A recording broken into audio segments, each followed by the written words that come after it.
નમસ્કાર, news at 9 સાથે હું છું જય શર્મા. નજર કરીશું હેડલાઇન્સ પર.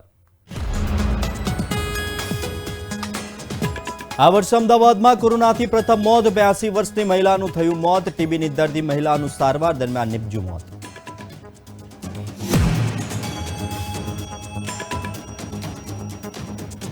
સફેદ રણનો નજારો હેલિકોપ્ટરમાંથી માણી શકાશે. અમદાવાદથી યાત્રાધામો માટે હવે હેલિકોપ્ટર સેવા.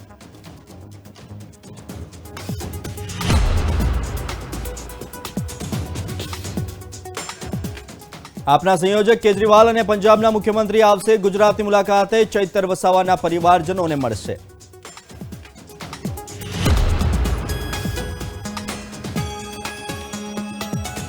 ગાંધીનગર ગિફ્ટ સિટીમાં દારૂની છૂટ અંગે સરકારે કર્યા જાહેર નિયમ. મુલાકાતીઓ અને કંપનીના જવાબદાર અધિકારીઓની ભલામણને આધારે મળશે ટેમ્પરરી દારૂની મંજૂરી.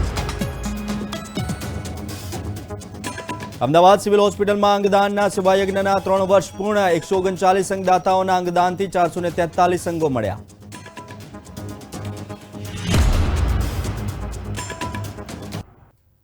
તો નજર કરીએ સમાચારો પર વિસ્તારથી. તો દેશમાં ફરીવાર કોરોનાએ ચિંતા વધારી છે. લાંબા સમય બાદ અમદાવાદમાં કોરોનાથી મૃત્યુ નિપજ્યું છે. અમદાવાદમાં કોરોનાથી પ્રથમ મોત નિપજ્યું છે. તો 82 વર્ષીય વૃદ્ધાનું કોરોનાથી મોત નિપજ્યું છે. મહિલાને કોરોનાની સાથે અન્ય બીમારીઓ પણ હતી. ખાનગી હોસ્પિટલમાં વૃદ્ધાએ અંતિમ શ્વાસ લીધા છે. ફરી એકવાર કોરોનાની દહેશત જોવા મળી રહી છે. કોરોનાના કેસ દિવસે ને દિવસે વધી રહ્યા છે. ત્યારે ફરી એકવાર દેશમાં કોરોનાએ ચિંતા વધારી છે અને અમદાવાદમાં કોરોનાથી પ્રથમ મોત નિપજ્યું છે. આજ મુદ્દે અમારી સાથે સંવાદદાતા કિંજલ બોરીસા જોડાયા છે. જે કિંજલ, કોરોનાએ ફરી એકવાર માથું ઉંચક્યું છે દેશની અંદર અને રાજ્યની વાત કરવામાં આવે તો દિવસે ને દિવસે કોરોનાના કેસમાં વધારો. ત્યારે આજે પ્રથમ મોત નિપજ્યું છે. શું છે વધુ માહિતી?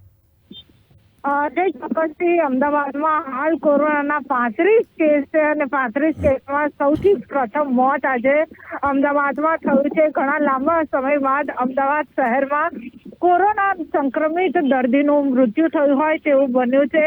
આ મહિલા 82 વર્ષીય હતી અને તેમને કોરોનાથી સંક્રમિત થયા હતા અને કોરોનાની સાથે સાથે તેમને ટીબીની પણ બીમારી હતી અને જે તેમને તેમની સારવાર માટે ખાનગી હોસ્પિટલમાં દાખલ થયા હતા અને જ્યાં તેમનો જે કોરોના રિપોર્ટ કરાવતા તેમને કોરોનાથી સંક્રમિત થયા હતા અને હાલ કોરોનાની ટૂંકી સારવાર બાદ જ આજે તેમનું જે મૃત્યુ છે તે થયું છે. એટલે કે કોર્પોરેશનમાં હડકંપ મચી ગયો છે. કોર્પોરેશન દ્વારા જે તમામ હોસ્પિટલો છે ત્યાં તૈયારીઓ તો કરી જ દેવામાં આવી છે, પરંતુ કોરોનાનો નવો વેરિયન્ટ અને કોરોના ફરી એક વખત તમામ તંત્રની જે ચિંતા છે તે વધારી રહ્યો છે. ત્યારે આ ખૂબ જ ગંભીર સમાચાર અમદાવાદથી સામે આવ્યા છે કે અમદાવાદમાં એક મહિલાનું, કોરોના સંક્રમિત મહિલાનું જે મૃત્યુ થયું છે તેનાથી કોર્પોરેશન દ્વારા હવે જે તૈયારીઓ છે તે પણ વધારી દેવામાં આવશે. જે કિંજલ, સમગ્ર માહિતી બદલ આભાર. તો દિવસે ને દિવસે કોરોનાએ પોતાનું માથું ઊંચું કર્યું છે અને કેસોમાં વધારો જોવા મળી રહ્યો છે. જે કેસો 1 થી 2 નોંધાતા હતા તે હવે 6 થી 7 કેસ નોંધાઈ રહ્યા છે. તો અમદાવાદ શહેરમાં ડબલ ઋતુની અસર જોવા મળી રહી છે. અમદાવાદ શહેરમાં પાણીજન્ય રોગચાળો વકરી રહ્યો છે. ત્યારે બીજી બાજુ અમદાવાદ શહેર કોલેરાના 8 જેટલા કેસ સામે આવ્યા છે.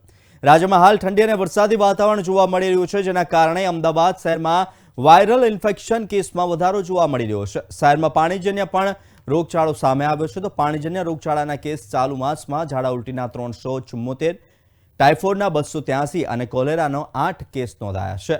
તો સાદા મેલેરિયાના 47 કેસ, જ્યારે ડેન્ગ્યુના 71 કેસ નોંધાયા છે. તો કોર્પોરેશન દ્વારા તમામ અર્બન હેલ્થ સેન્ટરમાં લોહીની તપાસના રિપોર્ટ કરવામાં આવી રહ્યા છે. સાથે જ મચ્છરજન્ય રોગચાળાને અટકાવવા માટે ફોગિંગની કામગીરી કરવામાં આવી રહી છે.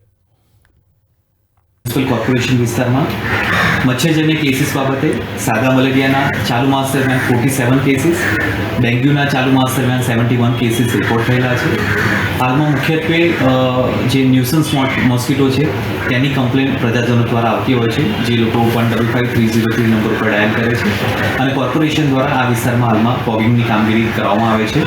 ડેન્ગ્યુના કેસીસ, મલેરિયાના કેસીસમાં ક્રમશઃ ચાલુ માસ દરમિયાન ઘટાડો જોવો. વોટરબોર્ન ડિસીઝ બાબતે ઝાડા ઉલટીના ચાલુ માસ દરમિયાન 374 કેસીસ, ટાઇફોઇડના 283 કેસીસ રિપોર્ટ થયેલા છે. આ ઉપરાંત ચાલુ માસ દરમિયાન કોલેરાના 8 કેસીસ પણ રિપોર્ટ થયેલા છે, જેમાંથી મુખ્યત્વે વટવા વોર્ડમાંથી અને લાંબા વોર્ડમાંથી આ કેસીસ રિપોર્ટ થયેલા છે. તો પ્રવાસનને વેગ આપવા માટે રાજ્ય સરકાર હવે રાજ્યના પ્રસિદ્ધ યાત્રાધામો માટે ખાસ હવાઈ મુસાફરીનો આરંભ કરવાનો નિર્ણય કર્યો છે, જે અંતર્ગત સોમનાથ, અંબાજી, વડનગર અને કચ્છ જેવા પ્રવાસનના સ્થળોએ જોય રાઇડ સેવા આવતીકાલથી શરૂ થવા જઈ રહી છે.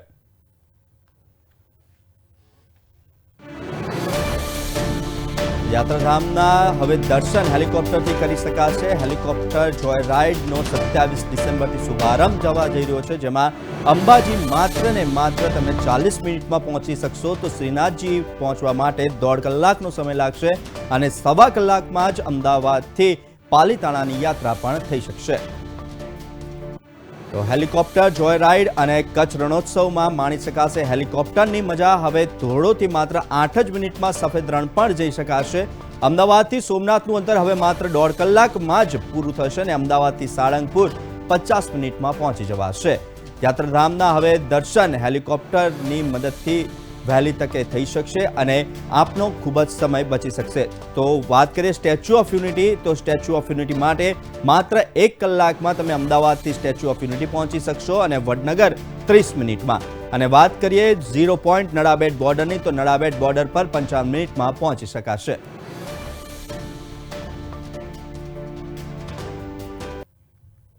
તો ખેડા જિલ્લાને કુપોષણ મુક્ત બનાવવાના સંકલ્પ સાથે કેન્દ્રીય સંચાર રાજ્યમંત્રી દેવુસિંહ ચૌહાણના અધ્યક્ષસ્થાને ડોક્ટર આંબેડકર ભવન નડિયાદ ખાતે કુપોષણ મુક્ત ખેડા જિલ્લા અંતર્ગત કાર્યક્રમ જોયો. નોંધનીય છે કે કુપોષણ મુક્ત ખેડા જિલ્લો પાયલોટ પ્રોજેક્ટ 2.5 માસ પહેલા શરૂ કરવામાં આવ્યો હતો અને 2.5 માસના અંતે જિલ્લાના 150 કુપોષિત બાળકમાંથી 140થી વધારે બાળકો અતિ કુપોષણમાંથી બહાર આવ્યા છે અને 127 બાળકો અતિ કુપોષણમાંથી સામાન્ય કેટેગરીમાં આવ્યા. ઉપરાંત કુલ 59 જોખમી સગર્ભા પૈકી 32 સગર્ભાઓની સુરક્ષિત સંસ્થાકીય પ્રસૂતિ કરવામાં આવી. આ પ્રસંગે કેન્દ્રીય સંચાર રાજ્યમંત્રી દેવુસિંહ ચૌહાણે જણાવ્યું કે કુપોષણ મુક્ત ખેડા જિલ્લો પાયલોટ પ્રોજેક્ટ દ્વારા કુપોષણ ડામવાની કામગીરીથી સકારાત્મક વિશ્વાસ ઊભો થયો છે. તો ગુજરાતના આયોજન સામાન્ય વહીવટ વિભાગના સચિવ રાકેશ શંકરે એક પત્રકાર પરિષદ જાહેરાત કરી હતી કે આગામી વાઇબ્રન્ટ ગુજરાત ગ્લોબલ સમિટ દરમિયાન વિકસિત ભારત 2047 માટે ગુજરાતના રોડમેપ પર એક સત્રનું આયોજન કરવામાં આવશે અને 10 જાન્યુઆરી 2024 માટે આયોજિત આ સેમિનાર ગુજરાતના ભવિષ્ય માટેના રોડમેપ વિશે મુખ્ય હિતધારકો વચ્ચે વિચારોનું આદાન પ્રદાન કરવા માટે અને રાજ્યની પ્રગતિના માર્ગને પ્રોત્સાહન આપવા માટે એક મંચ તરીકે કામ કરશે. માન્ય પ્રધાનમંત્રીશ્રીએ ઓગસ્ટ 2021માં સ્વતંત્રતા દિવસના સંબોધન દરમિયાન આગામી 25 વર્ષ એટલે કે 2047માં આપણા દેશની આઝાદીના 100 વર્ષ પૂર્ણ થાય છે એને અમૃતકાલ તરીકે ઉલ્લેખ કર્યો છે. વાઇબ્રન્ટ ગુજરાત ગ્લોબલ સમિટ દરમિયાન આ સેમિનારમાં વિકસિત ભારત 2047 તરફ લઈ જવામાં ગુજરાતની ભૂમિકા પર ચર્ચા કરવામાં આવશે. આપણે જ્યારે સ્પીકર્સની વાત કરીએ છીએ તો સેમિનારમાં સુશ્રી નિર્મલા સીતારમણજી, ફાઇનાન્સ મિનિસ્ટર ભારત સરકાર અને ગુજરાતના માનનીય મુખ્યમંત્રી શ્રી માનનીય ભૂપેન્દ્રભાઈ પટેલની ઉપસ્થિતિ રહેશે. સાથે જ સેમિનારમાં મુખ્ય નીતિ ઘડવૈયાઓ સાથે વિવિધ ક્ષેત્રોમાં નામાંકિત સંસ્થાઓના પ્રતિષ્ઠિત વક્તાઓ પણ ઉપસ્થિત રહેશે. જે પૈકી કેટલાક વક્તાઓ આ પ્રમાણે છે. એક પ્રોફેસર રમેશચંદ્ર, સભ્ય નીતિ Aayog, Shri BVR Subrahmanyam, CEO Niti Aayog, Shri Adil Zainulbhai, chairman capacity building commission, Shri Janmejay Sinha, chairman MD અને senior partner BCG India, Sushri Chetna Gala Sinha, founder અને chairperson Mann Deshi bank, Sushri Cynthia McCaffrey, India head UNICEF. સેમિનારનો મુખ્ય ઉદ્દેશ સહયોગ અને નવીન અભિગમો દ્વારા વિવિધ ક્ષેત્રોમાં ભવિષ્યનું આયોજન. તો લોકસભા ચૂંટણીની તૈયારીઓને ધ્યાનમાં રાખીને આમ આદમી પાર્ટીના રાજ્યસભા સાંસદ તથા ગુજરાતના પ્રદેશ પ્રભારી ડોક્ટર સંદીપ પાઠક ગુજરાતની મુલાકાતે આવ્યા છે. તો ડોક્ટર સંદીપ પાઠકે પોતાની વાત રજૂ કરતા જણાવ્યું હતું કે આગામી 7 જાન્યુઆરીના રોજ આમ આદમી પાર્ટીના રાષ્ટ્રીય સંયોજક અને દિલ્હીના મુખ્યમંત્રી અરવિંદ કેજરીવાલ તથા પંજાબના મુખ્યમંત્રી ભગવંત માન ગુજરાતની મુલાકાત લેશે અને ધારાસભ્ય ચૈતર વસાવાની વિધાનસભા ખાતે એક જનસભામાં ભાગ લેવા આમ આદમી પાર્ટીના બંને નેતા આવશે। ડેડિયાપાડામાં કાર્યકર્તાઓનું મનોબળ વધારવા માટે આ કાર્યક્રમોનું આયોજન કરવામાં આવ્યું છે। ત્યારબાદ ડોક્ટર સંદીપ પાઠકે પ્રદેશના શીર્ષ નેતાઓ, ધારાસભ્યો અને મહત્વપૂર્ણ હોદ્દેદારો સાથે સંગઠનને લઈને સમીક્ષા બેઠક કરી છે। તો આ સમીક્ષા બેઠકમાં વર્તમાન પરિસ્થિતિની સાથે સાથે આવનારી લોકસભા ચૂંટણીને ધ્યાનમાં રાખીને પણ ગંભીર ચર્ચા કરવામાં આવી। अहमदाबाद में गुजरात के पूरे संगठन के रिव्यू के संबंध में आज एक मीटिंग रखी गई है। इस मीटिंग में हमारे सारे विधानसभा चुनाव लड़े हुए कैंडिडेट्स और संगठन के सारे प्रमुख पदाधिकारी आएंगे और संगठन के रिव्यू के साथ साथ एक चीज़ की घोषणा और करनी थी कि 7 जनवरी को गुजरात आएंगे हमारे नेता माननीय अरविंद केजरीवाल जी और साथ में आएंगे माननीय भगवंत मान जी। ये चैतर भाई के विधानसभा में एक सभा जनसभा रखे, उस जनसभा को संबोधित करेंगे हमारे लीडर।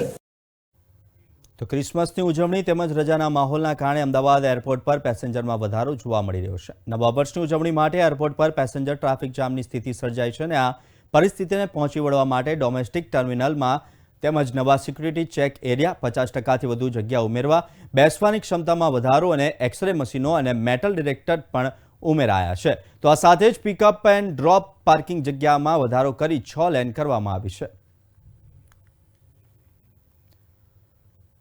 તો અમદાવાદમાં અંગદાન, સેવા, સહકાર અને સજીવનના 3 વર્ષ પૂર્ણ થયા। અમદાવાદ સિવિલ હોસ્પિટલમાં અંગદાનના સેવાયજ્ઞના 3 વર્ષ પૂરા થતા 139 અંગદાતાઓના અંગદાનથી 443 અંગો મળ્યા, જેમાં 105 પુરુષ અને 34 સ્ત્રી બ્રેન્ડેડ અંગદાતાઓ રહ્યા હતા।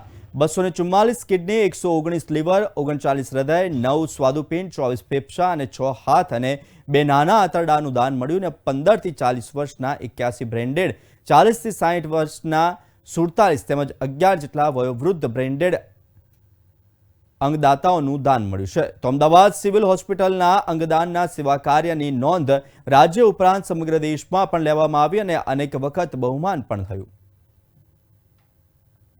સિવિલ હોસ્પિટલમાં અંગદાન પ્રવૃત્તિને 3 વર્ષ થવા જઈ રહ્યા છે અને અમારી સોટોની ટીમ જે રાત દિવસ કામ કરી અને સિવિલ હોસ્પિટલમાં અત્યાર સુધી 139 લોકોનું અંગદાન થયું છે।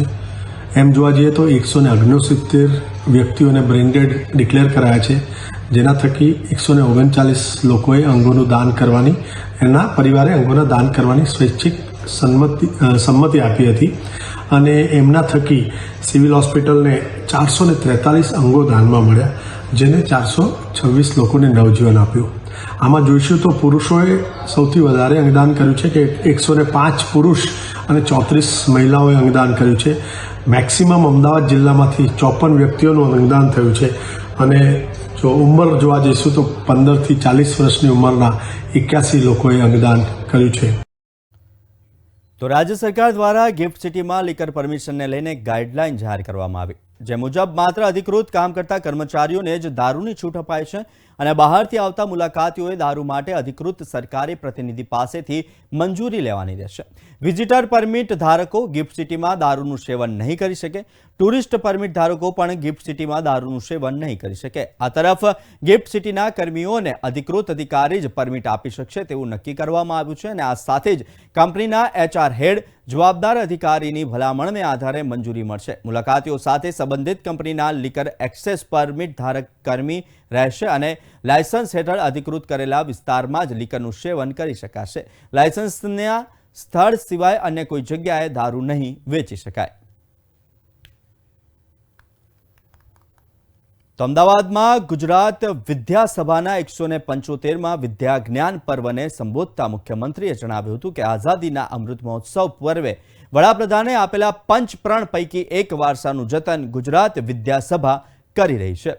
ગુજરાતી તરીકે આપણને સૌને ગુજરાતી ભાષાનું ગૌરવ હોવું જોઈએ। ગુજરાતી ભાષા પ્રત્યે જાગૃતિ અને તેના સંવર્ધન માટે ગુજરાત વિદ્યાસભાના દરેક પ્રયાસમાં સરકાર સહભાગી બનવા તૈયાર છે તેવી ખાતરી મુખ્યમંત્રીએ આપી હતી। તો ગુજરાતી ભાષાનો વ્યાપ વધારવાની સરકારની પ્રતિબદ્ધતાનો ઉલ્લેખ કરી મુખ્યમંત્રીએ જણાવ્યું કે સરકારે માતૃભાષા ગુજરાતીને શિક્ષણમાં પ્રાથમિકતા આપવા માટે ધોરણ 1 થી 8માં ગુજરાતી શિક્ષણ ફરજિયાત બનાવ્યું છે।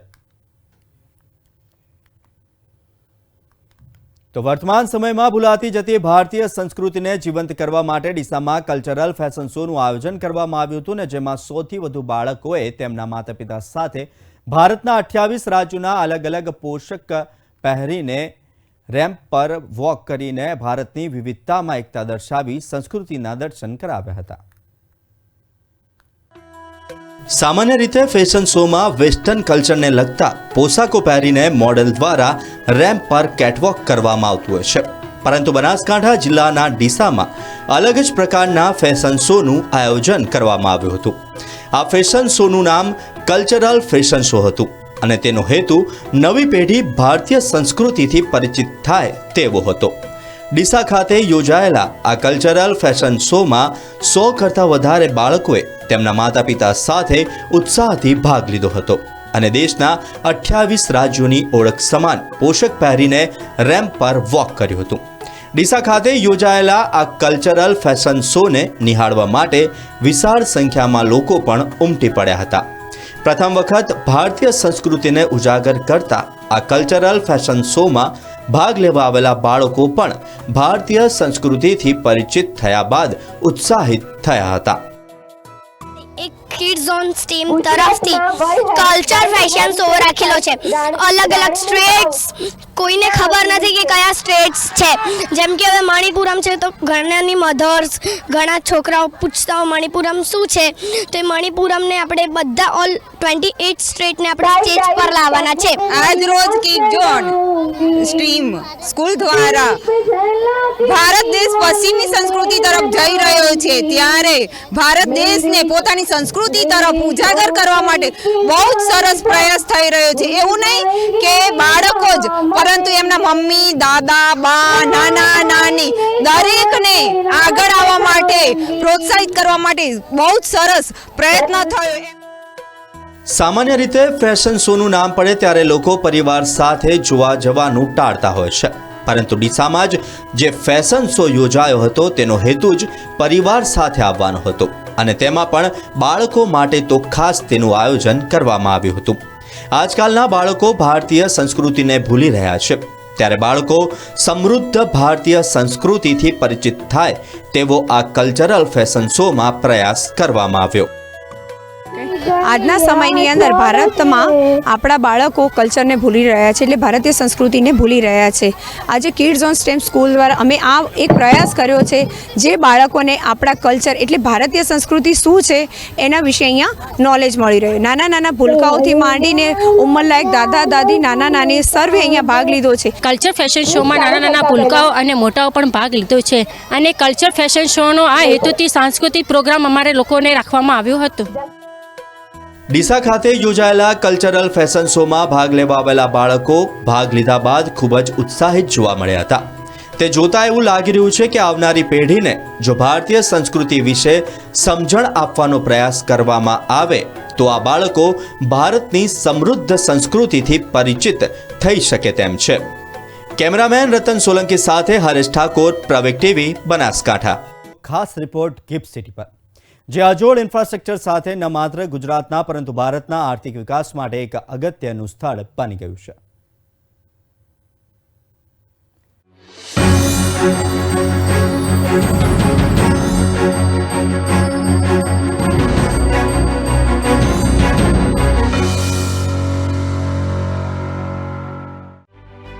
એકવીસમી સદીની શરૂઆતમાં ગુજરાતના મધ્યમાં વિકાસના સ્વપ્નોના મૂળ રોપાયા।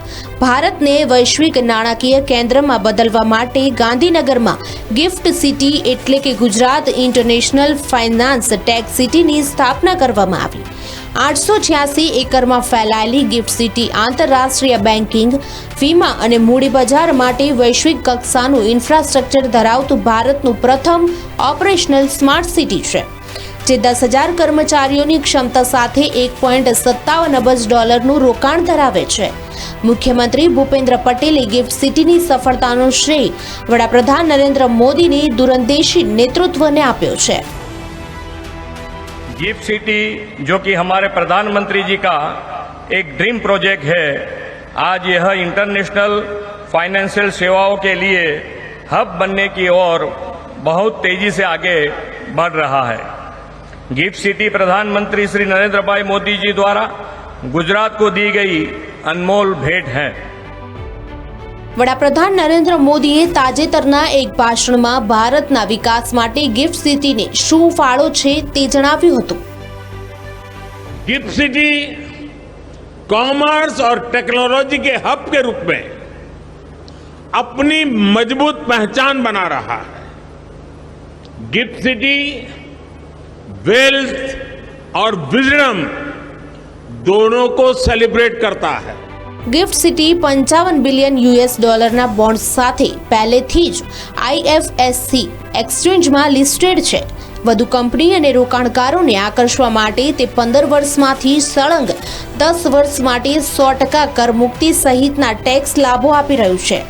ગિફ્ટ સિટીના મેનેજિંગ ડિરેક્ટર અને ગ્રુપ CEO તપન રેતેશના અર્થતંત્ર માટે ગિફ્ટ સિટીનું શું મહત્વ છે, સાથે જ વાઇબ્રન્ટ ગુજરાત સમિટમાં તેનું શું મહત્વ છે તે જણાવી રહ્યા છે। Gift City, as you know, is the dream of our Honorable PM, and he has come up with a very unique concept. He says that it's a part of a tri-city concept where you have Ahmedabad, you have Gandhinagar and Gift City.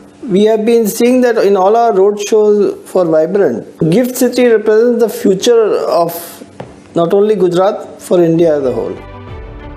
Gift city વૈશ્વિક ecosystem સાથે તાલ મિલાવે તે માટે એક અભૂતપૂર્વ પગલા તરીકે રાજ્ય સરકારે અહીં દારૂના વેચાણ અને વપરાશ માટે પરવાનગી આપી છે। ગિફ્ટ સિટી એ સાબરમતીના કિનારે ઊભું થતું એક સિટી માત્ર નથી, પરંતુ ભારતના આર્થિક વિકાસનું મોડેલ છે। અમર્યાદિત સંભાવનાઓના ભવિષ્ય માટે ભારતની અતૂટ પ્રતિબદ્ધતાનું પ્રતીક છે। બ્યુરો રિપોર્ટ, પ્રવેગ ન્યૂઝ। તો ગુજરાતમાં શિયાળો જામી ગયો છે અને ઠંડી શરૂ થતાં જ ખાવાના શોખીન સુરતીઓ જેની આતુરતાથી રાહ જોઈને બેઠા હતા એ પોંકનું સુરતમાં આગમન થઈ ગયું છે। પરંતુ થોડા દિવસ પૂર્વે થયેલા માવઠાની અરસ આ વખતે પોંક નગરીમાં જોવા મળી રહી છે। વરસાદને કારણે જુવાર લાલ અને કઠણ થઈ જતા પોંકની ગુણવત્તા પર અસર થઈ છે, જેને પગલે ખેડૂતોની સાથે સાથે પોંક વિક્રેતાઓની ચિંતા પણ વધી ગઈ છે। શિયાળામાં શરૂ થતી પોંક નગરીના વિક્રેતાઓનું આખું વર્ષ આ સિઝન પર નિર્ભર હોય છે, પરંતુ થોડા દિવસ પૂર્વે થયેલા માવઠાએ આ વર્ષે પોંક વિક્રેતાઓની સિઝન બગાડી છે। માવઠાને કારણે પોંક માટેની જુવારનો પાક નિષ્ફળ ગયો છે। કમોસમી વરસાદના કારણે શરૂઆતમાં પોંકનો ભાવ 600 રૂપિયા પ્રતિ કિલો હતો, તે હાલ ઘટીને 500 કરી દેવાયો છે। તેમ છતાં ગ્રાહકો ઓછા આવતા વિક્રેતાઓની મુશ્કેલી વધી છે। ટાઈમે ફક્ત એક જ દિવસ ભરતી ચાલીને બીજે દિવસથી વરસાદ પડ્યો, એટલે વરસાદ જે 3 દિવસ પડ્યો એમાં બહુ નુકસાન થયું અને પોંકનો પાક આખો બગડી ગયો। જમીન પર એકદમ પડી ગયા એટલે પોંકને ડૂના બી બધા કાદોવાળા થઈ ગયા અને પોંક પણ કોણ જાણે કેમ પણ આ વખતે ક્વોલિટી બહુ ખરાબ પોંક ક્વોલિટી આવી એમ। અત્યાર સુધી તો બહુ લોસમાં જ છે એમ જોઈએ, કારણ કે કંઈ પોંક સારો જ છે જ નથી। ગ્રાહક આવે તો 10 ગ્રાહકમાંથી 2 ગ્રાહક લઈ જાય એમ।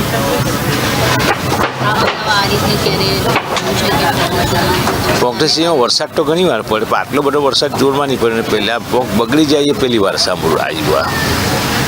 બાકી સાંજનો પોંક બીજા દિવસ સવારે બગડે નહીં કોઈ દિવસ, પણ આ વખતે સાંજે 6 વાગ્યા 8 વાગ્યા પછીનો પોંક હોય તો બીજે 8 વાગે બગડી જ જાય, 12 કલાકમાં બગડી જાય છે। હા, ગ્રાહક પર બહુ અસર, કારણ કે હવે અમારા જે બધા મુંબઈ હું વેચવા આપું છું તો એ લોકોને પોંક બગડી જાય એટલે પછી મોકલી જ નહીં શકતા અમે। સુરત જ નહીં પરંતુ નવેમ્બર ડિસેમ્બરમાં NRI મોટી સંખ્યામાં ઉતરી પડતા પોંક બજાર ધમધમી ઉઠે છે, પરંતુ આ વખતે માવઠું થતાં પોંકની ગુણવત્તા પર તેની અસર જોવા મળી છે। વરસાદ પડવાથી જુવારનો દાણો લાલ અને કઠણ થઈ જાય છે, જે પછી કંઈ કામ આવતું નથી। આથી આ વખતે પોંક વિક્રેતાની સ્થિતિ પણ દયનીય બની છે। પ્રવેગ ટીવી, સુરત। તો હાલ સમાચારમાં બસ આટલું જ। મને આપશો રજા, નમસ્કાર।